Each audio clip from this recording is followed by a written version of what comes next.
Tugasku menemanimu.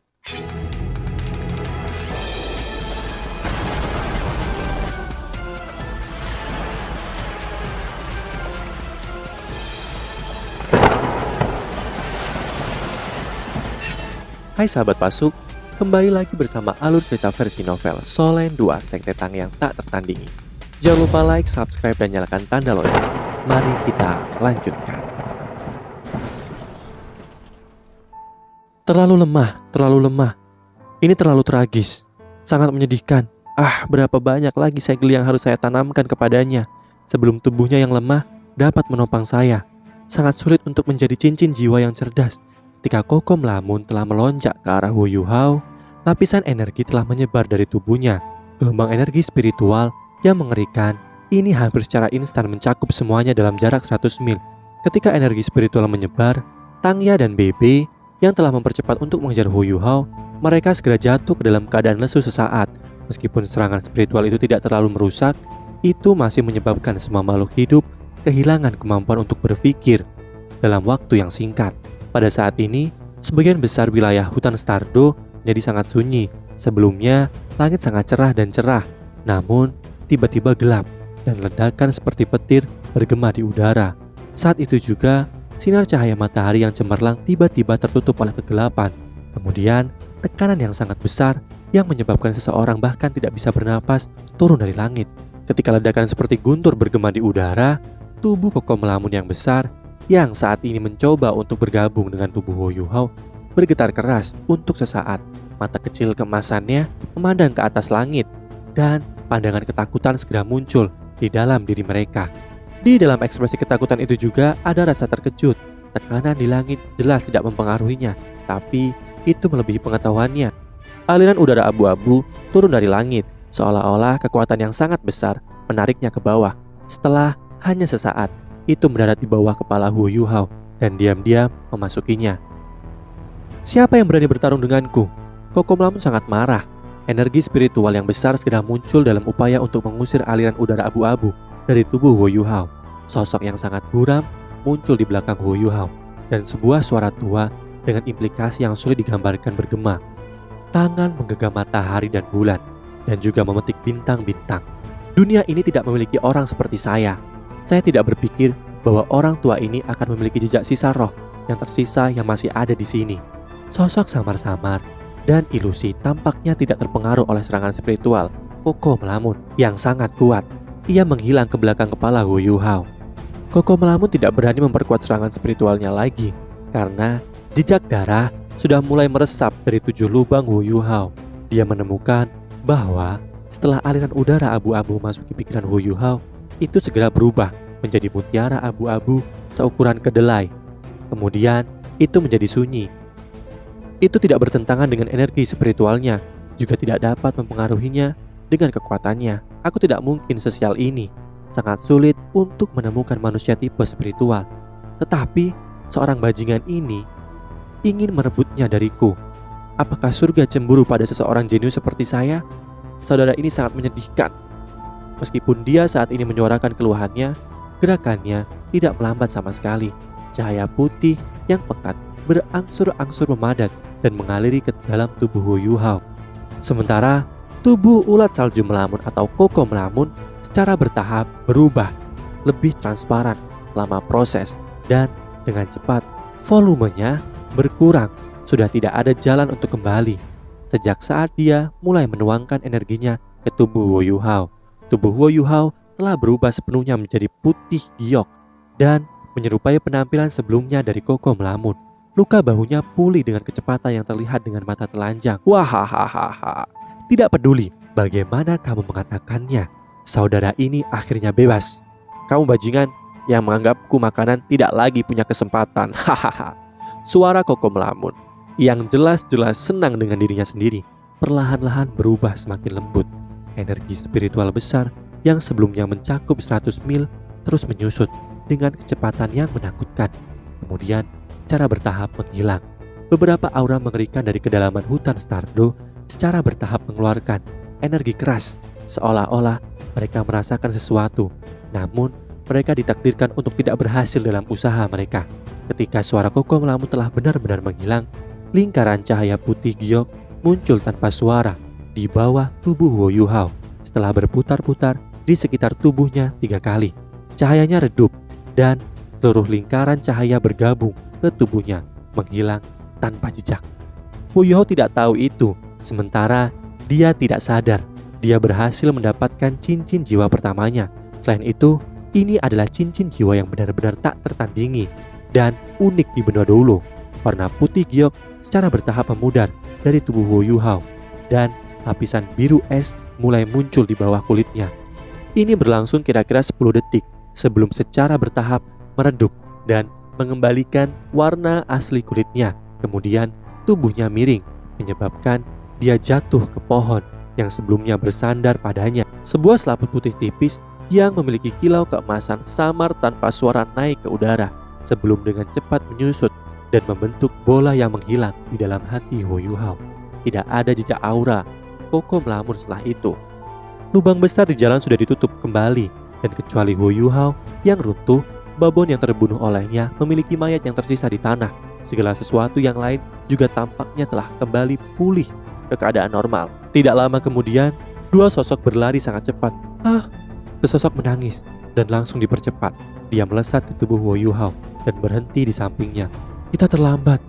Sepertinya adik kecil Wu Yuhao diserang. Jika binatang ini benar-benar menjadi semakin merajalela, mereka benar-benar keluar dari hutan Stardo. Tangya dengan hati-hati membantu Wu Yuhao turun dari tanah. Ekspresi suram dan khawatir di wajahnya. Baby berjalan ke babon dan membalikkannya. Dia melihat bahwa lukanya miring. Sepasang kaki telah ditimbulkan pada dada babon dan bahkan hatinya telah dipotong. Itu adalah babon angin. Dari ukurannya dan kekuatan otot-ototnya, itu seharusnya 10 tahun jiwa buas. Sudah mati. Baby berjalan ke arah Tangya dan berjongkok untuk memeriksa kondisi Wu Yuhao. Hal yang mengejutkan mereka adalah bahwa meskipun pakaian Wu Yuhao telah rusak parah, mereka tidak dapat menemukan tanda-tanda cedera di tubuhnya. Baby mengetuk pergelangan tangan Wu Yuhao dengan jari telunjuk kanannya, yang menyebabkan belati macan putih jatuh ke telapak tangannya. Cahaya biru samar melintas di tangan Baby untuk sesaat, dan kemudian kilau biru kabur segera muncul di belati macan putih. Itu adalah alat jiwa. Wu Yuhao pasti menggunakannya untuk membunuh babon angin itu. Meskipun babon angin hanya 10 tahun jiwa, baik kecepatan dan kekuatannya relatif baik, dan ia juga dapat menggunakan keterampilan jiwa bawaan untuk menyerang lawan-lawannya. Karena dia bisa membunuh babon angin di usianya, adik kecil Wu Yuhao sudah cukup baik. Sepertinya penilaian kita sebelumnya terhadap Wu Yuhao tidak cukup akurat. Dia seharusnya sudah menjadi master jiwa cincin pertama. Tangya dengan cemas memeriksa tubuh Wu Yuhao. Membicarakan hal ini tidak berguna saat ini. Kita membuang-buang waktu. Semua karena Anda bersikeras bahwa saya mencuci tangan dan wajah saya. Jika sesuatu terjadi pada Wu Yuhao kecil, aku tidak akan pernah memaafkan diriku sendiri. Tidak peduli tingkat bakat apa yang dia miliki, saya telah memutuskan bahwa saya pasti akan meyakinkan dia untuk bergabung dengan sekte Tang. Tatapan Baby melembut saat dia melihat ekspresi cemas Tangya. Kebaikan yang datang dari hati Tangya adalah sesuatu yang sangat dia cintainya. Baby berdiri dan hati-hati memeriksa lingkungan mereka saat dia diam-diam menjaga Tangya. Setelah Wu Yuhao pingsan, dia memasuki mimpi. Dia bermimpi bahwa dia telah memasuki ruang putih bersih. Ada banyak motif cahaya di dalam ruang dan dia tidak bisa melihat ujungnya. Namun, tatapannya sepertinya masih bisa menjangkau setiap sudut ruangan. Sementara di tengah-tengah memahami misteri ruang, tiba-tiba berubah bergejolak. Setelah itu, lampu emas menjalin dan memasuki ruangan. Lampu-lampu emas menyatu menjadi cincin cahaya emas yang melayang di udara, dan banyak motif cahaya di dalam ruangan mulai bertambah besar karena penampilan mereka. 10 cincin emas cahaya perlahan mulai berputar dan lingkaran putih susu muncul di setiap cincin itu. Seiring kekuatan Yuhao meningkat, mereka secara bertahap berkumpul bersama dan membentuk 10 bola cahaya besar yang melayang di dalam ruang. Ketinggian dan volume ruang meningkat. Pada saat itu, bola cahaya abu-abu yang biasa-biasa saja muncul di dekat salah satu bola cahaya keemasan. Ukuran bola kelabu jauh lebih kecil dari 10 bola cahaya lainnya. Selanjutnya, bola-bola cahaya keemasan mulai melepaskan cahaya keemasan yang kuat, seolah-olah mereka ingin mengusirnya. Namun, bola cahaya abu-abu tetap tenang dan terus melayang di udara. Tidak peduli seberapa banyak cahaya keemasan menyerang bola abu-abu, itu sepertinya tidak terpengaruh sama sekali. Pada akhirnya, 10 lampu emas hanya bisa menyerah pada tugas yang tidak berarti. Mereka berubah stabil dan berkedip dengan kilau redup. Saat kesadaran Huo Yuhao berangsur-angsur hilang, motif cahaya yang lebih kecil yang melayang di angkasa perlahan-lahan tenggelam ke bawah, membentuk samudera keemasan yang samar yang menopang 10 bola cahaya yang sangat besar. Hanya cahaya abu-abu yang sangat kecil yang tersisa di udara tidak mau bergabung dengan bola cahaya yang besar. Jadi, kamu dipanggil Huo Yuhao. Tiba-tiba sebuah suara bergema. Setelah itu, penglihatan Huo Yuhao langsung tertarik dan dia tanpa sadar menurunkan pandangannya. Dia hanya bisa melihat dirinya yang berdiri sendiri telanjang di atas lautan keemasan, tepat tengah-tengah 10 bola cahaya yang sekarang berwarna keemasan putih. Di mana ini? Kenapa saya di sini? Huo Yuhao bertanya dengan takjub. Ini adalah lautan kesadaran Anda atau lautan spiritual. Di masa depan, ini akan menjadi rumah saya. Tempat ini terlalu kecil, jadi Koko hanya membantu Anda mengembangkannya. Namun, tubuhmu terlalu lemah, jadi aku harus lakukan sekarang. Kau, ulat salju melamun? Saya tidak bermimpi. Huo Yuhao menjadi lebih terpana ketika dia mendengar suara dan nada dari orang yang berbicara. Semua yang dia lihat di depannya sudah melampaui pengetahuannya. Belum lagi Huo Yuhao yang baru berusia 11 tahun.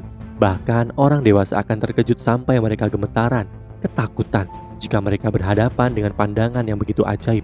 Bermimpi? Jika Anda dapat melihat mimpi yang begitu indah, tidakkah Anda akan mati karena kebahagiaan? Ini jelas bukan mimpi. Seperti yang saya katakan, ini adalah dunia dalam pikiran Anda. Koko melamun menjawab dengan tidak senang. Huo Yuhao dengan kosong berkata, apa itu? Ulat salju melamun atau Koko melamun menjawab, kamu benar-benar bodoh. Bagaimana saya menjelaskan ini kepada Anda? Baiklah, mari kita bicara seperti ini. Anda tahu tentang mata Anda? Itu adalah jiwa bela diri yang oleh kesadaran Anda disebut sebagai mata roh. Saya baru saja melewati ingatan Anda. Jadi, saya tahu tentang pengalaman Anda sebelumnya. Mata roh adalah jiwa bela diri Anda, tetapi pada saat yang sama juga mata Anda. Jadi, lautan spiritual adalah tempat energi spiritual Anda disimpan. Jika Anda ingin menampilkan kekuatan mata roh Anda harus mengubah kekuatan jiwa Anda menjadi energi spiritual. Kemudian, lepaskan menggunakan mata roh Anda. Lokasi spesifik laut spiritual Anda adalah otak Anda, di belakang mata roh Anda. Sampai sekarang, kesadaran Anda tenggelam dalam lautan spiritual Anda. Tubuh yang Anda lihat sebenarnya bukan tubuh Anda yang sebenarnya, tetapi tubuh yang saya ciptakan menggunakan energi spiritual untuk berkomunikasi dengan Anda. Huo Yuhao akhirnya mengerti beberapa hal setelah mendengar penjelasan terperinci ini. Ketakutan di dalam hatinya juga semakin melemah. Anak-anak muda jauh lebih sensitif daripada orang dewasa pada waktu-waktu tertentu, dan dia merasakan Koko melamun benar-benar tidak memiliki niat jahat terhadapnya. Lalu, bagaimana bisa kamu muncul di lautan spiritualku? Huo Yuhao bertanya lagi. Koko melamun menjawab, bukankah aku baru saja memberitahumu aku ingin menjadi cincin jiwamu, cincin jiwa yang cerdas. Sampai sekarang, kita sudah menjadi satu. Namun, demi menjadi cincin jiwamu, aku telah menekan dan menyegel sejumlah besar kekuatanku. Mulai sekarang, Anda akan memiliki cincin jiwa dan dapat menjadi salah satu dari yang disebut master jiwa manusia. Namun, bakat bawaan Anda jauh lebih buruk dari apa yang saya pikirkan. Anda bisa menggunakan istilah sangat miskin untuk menggambarkannya. Saya benar-benar tidak tahu apakah pilihan saya benar atau tidak. Huo Yuhao sedikit malu ketika berkata, saya akui bahwa bakat saya tidak sebagus itu, tapi aku akan bekerja keras. Kekuatan roh bawaan saya hanya peringkat 1. Koko melamun dengan muram berkata, saya akan memikirkan metode untuk membantu Anda meningkatkan diri nanti. Seiring meningkatnya panjang pembicaraan, nyali Huo Yuhao juga meningkat. Ulat salju melamun, panggil aku Koko melamun. Baik, Koko melamun, Anda mengatakan bahwa Anda adalah 1 juta tahun jiwa. Apakah itu benar? Juga, mengapa Anda memilih saya? Saya pernah mendengar bahwa cendekiawan jiwa hanya dapat menahan cincin jiwa yang berusia di bawah 400 tahun. Namun, karena kamu adalah 1 juta jiwa, bagaimana kamu bisa menjadi cincin jiwaku? Koko melamun tiba-tiba menghela nafas panjang. Apakah kamu pikir aku ingin memilihmu? Saya tidak punya pilihan lain. Jika saya terus menahan diri dari membuat pilihan, hidup saya akan berakhir. Dan begitu aku mati, tubuhku kemungkinan besar akan menjadi makanan bagi orang-orang di hutan Stardo. Di bawah kondisi ketidakberdayaan saya hanya bisa menggunakan rencana ini untuk melekatkan diri kepada Anda. Ini juga satu-satunya jalan keluar saya. Apakah Anda ingin mendengarkan cerita saya? Di masa depan, kita akan bersama satu sama lain untuk waktu yang sangat-sangat lama. Aku juga tidak ingin menyembunyikan apapun darimu. Jadi, aku akan memberitahumu segalanya. Hu Yuhong mengangguk dan berkata, Koko Melamun, tolong bicara. Koko Melamun menjawab, pada awalnya, aku hanya binatang jiwa, ulat salju biasa. Saya tidak dilahirkan di hutan Stardo, tetapi di tempat yang sangat dingin yang terletak di daerah utara benua. Kami, ulat salju adalah binatang buas yang memiliki dua atribut bawaan, atribut spiritual dan es. Namun, kekuatan tempur kita sangat dibatasi oleh kecepatan kita. Dengan demikian, kita hanya bisa dianggap sebagai makhluk jiwa yang sangat biasa. Terlebih lagi, kita juga dipengaruhi oleh keberadaan predator alami. Sangat sedikit dari kita yang bisa hidup lebih dari 10.000 tahun. Saya satu-satunya pengecualian untuk itu. Ketika saya berusia 13 tahun, saya dengan ceroboh jatuh ke dalam es ketika melarikan diri dari pemangsa. Pada saat itu, saya pikir saya sudah selesai. Namun, siapa yang bisa tahu bahwa aku akan jatuh ke dalam bola energi es 10.000 tahun? Saya terlelap. Setelah itu, saya masih sangat lemah dan kecil saat itu, dan tubuh saya bahkan tidak sampai 3 inci. Tidur itu berlangsung selama 10.000 tahun. Ketika saya bangun, saya menemukan diri saya di gua. Energi es yang telah berusia 10.000 tahun telah hilang. Semuanya terserap oleh saya. Namun, sebagai hasil dari tidur saya, dengan demikian saya telah berubah menjadi 10.000 tahun jiwa buas. Saya sangat senang dan tak terlukiskan saat itu. Namun, saya menemukan bahwa saya tidak dapat menemukan cara untuk keluar dari gua es sama sekali. Saya dikelilingi oleh es yang sangat keras di gua es itu. Meskipun aku sudah menjadi makhluk jiwa 10.000 tahun, klan ulat salju, kami selalu lemah dalam pertempuran, membuatku tidak bisa dengan paksa menerobos es. Untungnya ada banyak lubang di gua es yang bisa saya panjat. Jadi saya merangkak mencari jalan keluar. Pada akhirnya saya masih tidak dapat menemukan jalan keluar. Tetapi saya menemukan bola energi es yang lebih besar. Penampilan bola energi es yang baru ini menandakan bahwa saya memiliki makanan untuk dimakan. Karenanya saya memasuki tidur nyenyak lagi. Namun tidur itu berlangsung beberapa puluh ribu tahun. Demikian kisah yang bisa saya sampaikan di part ini. Sampai jumpa di part-part selanjutnya.